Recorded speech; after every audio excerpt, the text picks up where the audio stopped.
They called it a treaty. I called it a contract soaked in silence, signed not by the people, but by the trembling hands of those who forgot who they serve. Ibrahim Traoré. It began in a quiet room, not with weapons or warnings, but with paper. A thick file stamped "The Future Treaty" was placed on the table at Burkina Faso's National Security Headquarters. On the surface, it appeared harmless, a document promoting health cooperation endorsed by global organizations. But when the pages were turned, what emerged was not medicine, it was control. Proposed frameworks for international health decisions without local consent. Emergency protocols overriding national laws. Digital systems managing health records with funding tied to compliance. To some, it may seem like progress, but to others, to those who've seen the fine print of history, it raises questions. Is this about protection or about power? About healing or about hierarchy? Burkina Faso's leader, Ibrahim Traoré, held the document high and asked what few dare to ask. Who decides what is best for our people, us or those watching from afar? If you've ever believed that freedom is not just a slogan, but a responsibility, stay. Before the treaty had a name, before the signatures and before the storm, there was a promise that the next global crisis would find the world better prepared, that the lessons of COVID-19 would lead to a safer, healthier future for all. Across continents, leaders gathered in conferences and video calls with words like solidarity, equity, and resilience echoing through digital halls. But for many nations, particularly in Africa, the promise came wrapped in conditions. What began as collaboration slowly shifted into coordination, and from there into centralization. The proposed future treaty by the World Health Organization laid out a vision of united global response. On paper, it looked admirable: faster communication, shared medical supplies, coordinated emergency action. But within the details were concerns that could not be ignored. Emergency powers that bypass national approval, health measures enacted from abroad, local voices made secondary to global frameworks. For nations like Burkina Faso, with long memories of structural adjustment programs and conditional aid, the parallels felt familiar. It wasn't the first time health had been offered as a doorway. In the 1980s and 90s, international aid helped combat diseases like HIV and Ebola, but also brought systems that sidelined local doctors and centralized decision-making. Far from the communities most affected, clinics were built, yes, but so were contracts, some of which still bind ministries of health decades later. What makes a treaty fair consent? Representation, mutual respect. What makes it dangerous? Assumptions, pressure, lack of transparency. And in 2025, those tensions surfaced again, not in headlines, but in confidential memos, quietly circulated drafts and meetings held behind closed doors. When the draft reached Ouagadougou, it included frameworks that would transfer authority over outbreak response medication protocols and data management to international bodies with oversight set far from African soil. Is this cooperation or compliance? For a young nation still carving out its own path, the question wasn't rhetorical. It was existential. Burkina Faso had been promised inclusion, but what it received was instruction. And for Ibrahim Traoré, that distinction made all the difference. Because if public health becomes a lever for influence, who truly holds the balance? The sun had not yet risen when the document surfaced. It wasn't leaked by a whistleblower, nor released in a press conference. It was discovered in the most unexpected place, a locked drawer at the National Security Office, sealed in a folder marked Confidential Health Correspondence. Inside was the signature of a former high-ranking official, and beneath it, the emblem of a global health treaty accepted not through public debate, but through quiet approval. The discovery triggered immediate concern. President Ibrahim Traoré convened a closed-door session with his National Council. Around the table sat ministers, advisors, intelligence officers. A copy of the future treaty was projected on a large screen. Page after page revealed not just health policies, but clauses authorizing non-domestic intervention in the event of a declared emergency, with no requirement for national legislative consent. It wasn't just a matter of governance, it was a question of who governs. Within hours, a quiet but urgent investigation began. Names surfaced. Individuals with past roles in coordinating international aid projects, former ministers, business intermediaries, officials with long-standing relationships to global health institutions. Some of them had traveled often not to rural clinics, but to Geneva, Brussels, and Davos. Burkina Faso's intelligence unit began tracing financial flows.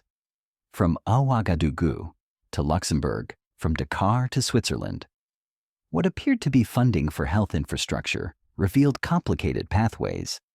Donor funds converted to cooperation packages dispersed to private accounts linked to advisors and consulting firms. One memo decrypted from an external hard drive read, "Early endorsement of the treaty ensures regional representation and access to governance boards. While certain national policies may need adjustment, benefits include priority funding, technical support, and long-term partnerships. To some, that language may seem ordinary. But to those who remember history, who recall the terms of past debts that compromised entire economies, such phrasing is not neutral. It's transactional. It's conditional." When questioned, one intermediary confessed, "We were told it was only about vaccines, and that signing would unlock grants for infrastructure. We didn't see the full implications." President Traoré's response was measured but resolute. If assistance comes with a leash, it is not assistance. It is dependency by design. The inquiry continued. One high-ranking official had coordinated workshops with international agencies, but failed to disclose private consultancy contracts tied to treaty promotion. Another had signed letters of intent on behalf of ministries no longer under their leadership. Each discovery painted the same picture. This wasn't a coup, but a quiet drift away from national direction and toward external influence. In Burkina Faso, the people had not voted on this treaty. The parliament had not debated it. Civil society had not reviewed it. And yet signatures were placed, drafts were circulated, and decisions were made. That is not democracy. That is substitution of the people's voice by technocratic arrangement. And yet the story wasn't one of villainy. It was one of vulnerability. Faced with economic strain, security concerns, and global pressure, some officials may have believed they were securing opportunities. But intentions cannot erase impact. And the impact in this case was clear: a shift in control over public health, public policy, and public trust. Traoré addressed the findings in a televised statement. No theatrics, no accusations, just paper in his hand, and a single truth: a signature may seem small. But when it binds a nation without its people's consent, it becomes a betrayal. And so Burkina Faso began the work of review, not just of documents, but of dignity, because even well-intended treaties must stand up to a simple test. Were they made with the people, or for them without them? It was still dark when the lights dimmed in Burkina Faso's National Intelligence Center. Across the wall, a screen flickered to life. A simple title appeared: The Great Reset 2030.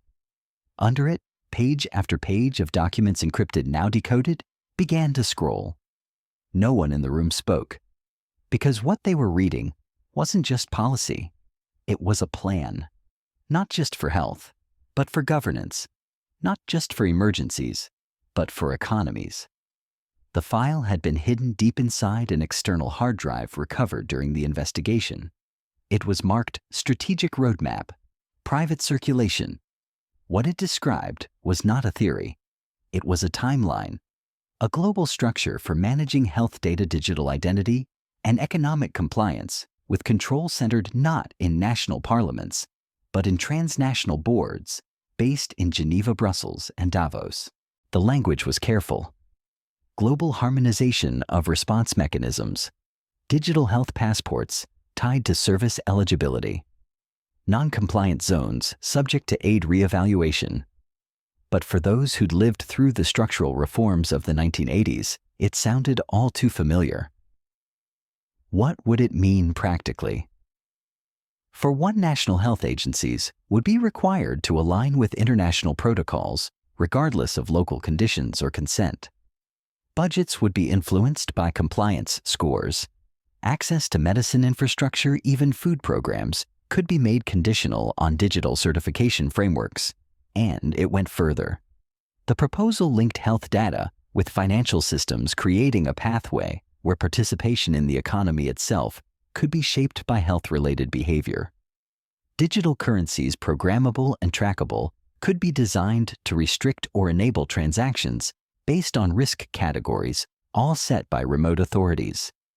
The implications were staggering. A nation's sovereignty doesn't disappear all at once.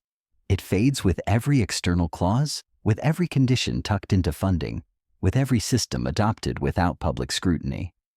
One slide pulled from a presentation deck outlined possible nation onboarding strategies targeting early adopters in regions facing instability. Burkina Faso was named. So were several other nations across the Sahel. It became clear the future treaty was only the surface. Beneath it lay a broader architecture, one that blurred the lines between cooperation and command. During an internal debrief, one intelligence officer put it plainly: "This is not just about medicine. This is a framework for managed obedience." That same evening, President Traoré called for calm. Standing before his cabinet, he spoke not in fear, but in clarity. "Let us not panic. Let us understand. What has been proposed is not evil by design, but it is dangerous by design. Even the most well-meaning system, when removed from the people it affects, becomes a mechanism of distance, not care. No accusations, no alarmism, just a commitment to transparency." He ordered the release of the documents to the public. "Our citizens must not be protected from truth," he said. "They must be trusted with it." And across Ouagadougou, people gathered to read. Screens glowed in living rooms, town halls filled with students, elders, nurses, shopkeepers. They didn't need an expert to tell them what was missing. Their voice. "We don't object to health coordination," one teacher said. "But when the prescription is written without us, how can it serve us in cities across Africa?" Word spread. This was no longer a national matter. It was continental. What the documents revealed was not a plot, but a pivot. A pivot toward a world where centralized management could override local judgment, not out of malice, but out of the mistaken belief that efficiency equals equity. But history reminds us, speed is not justice, and standardization without context can deepen inequality rather than solve it. In the days that followed, more revelations surfaced. Draft policies proposing biometric ID systems for health access, financial models linking credit scores to vaccination status, and proposed enforcement mechanisms ranging from supply delays to diplomatic consequences. It became undeniable the question wasn't whether global coordination was happening. The question was, who gets to shape it? And for Burkina Faso, the answer had to be clear. Not without us. It didn't start with protests. It started with questions. In neighborhoods across Ouagadougou, in schools, mosques, health clinics, people began asking aloud what had long been whispered: who speaks for us? Who signs in our name? And what happens when silence is mistaken for consent? President Ibrahim Traoré did not call for outrage. He called for understanding. But understanding once awakened rarely returns to sleep. Within days of the document's release, communities across Burkina Faso mobilized, not with rage, but with clarity. In marketplaces, youth painted murals. Health is not a leash. In town centers, elders led storytelling circles, connecting these revelations to older moments of foreign overreach, from economic conditions in the 80s to supply chain pressures during COVID. And then came the turning point. On a bright morning in Independence Square, President Traoré stood before thousands. No soldiers, no speeches written by consultants, just a copy of the treaty in his hand, and a promise. We do not burn out of anger. We burn what was never ours to keep. He tore the treaty page by page before a silent crowd, then handed the fragments to a local artisan. From the ashes, a small bronze bell was forged, cast not in hatred, but in memory. This, he said, holding it high, is not a symbol of war. It is a bell for a school. And every time it rings, let it remind us our children's future will not be written in rooms we cannot enter. Around him the crowd erupted. Some shouted, some wept, some simply stood in silence, the kind that comes not from shock, but from recognition. But far beyond that square, other reactions followed. In Washington, Brussels' Paris statements were released, uncooperative, misinformed, isolating themselves. The media response came swiftly. Some networks framed Burkina Faso's stand as defiance. Others questioned the authenticity of the documents. And then the first sanctions were announced. Financial transactions were slowed, aid packages suspended, partnerships reassessed. The Central Bank of West African states froze a portion of public accounts pending investigative clarity. At the Ministry of Finance, the alarms were not theoretical. They were urgent. Budget forecasts for health and education showed sharp deficits. Imports stalled. Currency markets trembled. We are being punished, one official whispered, not for wrongdoing, but for asking who decides. But this time, Burkina Faso did not retreat.